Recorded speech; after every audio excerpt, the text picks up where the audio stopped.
àti àlọ́. Ní alẹ́ yìí a péjọ sí Randle ní Ariya Village fún ìtàn àti àlọ́.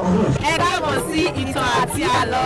Èyí tó jẹ́ ayẹyẹ ìtàn tí ó ládùn, èyí tó tọ́ka sí orísun wa àti èyí tí ó ń pani lẹ́rìn. Enjoy Yorùbá entertainment to the fullest, and this is just the beginning. So stay with us. Ó jẹ́ ohun ìdùnnú àti ayọ̀ fún mi láti bá yín péjọ lẹ́nu láti ṣe àríyá. Lónìí, a sọ àlọ́ àpamọ̀ àti àlọ́ àpagbè. A kọ́ ìmọ̀ mọ́ ìmọ̀, a kọ́ ọgbọ́n mọ́ ọgbọ́n. Ní ayé ìgbà kan rí, arábìnrin kan ń bẹ nínú ìlú kan. Arábìnrin yìí lówó lọ́wọ́, ó lọ́lá, ó ní jọ̀bọ̀jọ̀bọ̀ lápá tó lè dáṣà mú kíọkíọ.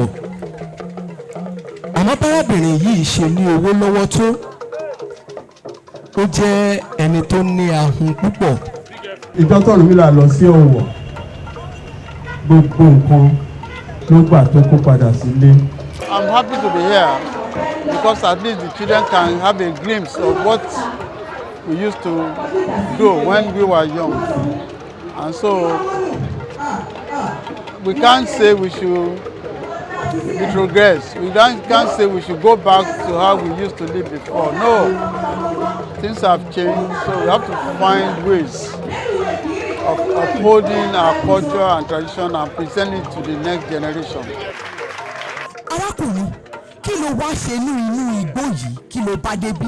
Ló bá kálàyé ló bá rò fún wọn pé báyìí kàṣà, báyìí kàṣà. Torí wọn máa ní jagunjagun tó bá gbọ́ tìjà yékéyéké ló tó láti gbógun mi torí ìròyìn ogun kì í tán bí Lísà bí agbòǹgbò àkàlà. Ọ̀sán yìí ni ó ti jẹ́ èèwọ̀, ẹ̀mí rẹ̀ ni yóò fi ṣètùtù.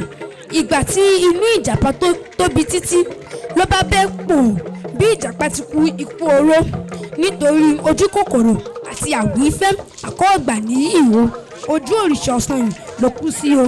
I think for me, having events that brings back this old tradition of storytelling is something that I feel like we are missing, and the younger people, the children of nowadays are not, experiencing that enough, and that's why we think an event like Ìtàn Àti Àlọ here at the Randle Centre is something that for next year, we would love to do more often.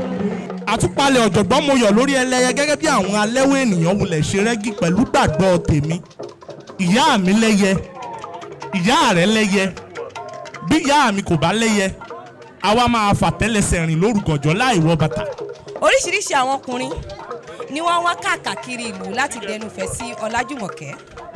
Olówó, ọlọ́lá, ọlọ́rọ̀, ṣùgbọ́n Ọlájùmọ̀kẹ́ kò fẹ́ràn kankan nínú wọn. Èyí ti lọ́wọ́ jù, èyí kò lọ́wọ́ tó, èyí ti ga jù, èyí kò ga tó ni orin tí Ọlájùmọ̀kẹ́ ń fi ojoojúmọ́ kọ.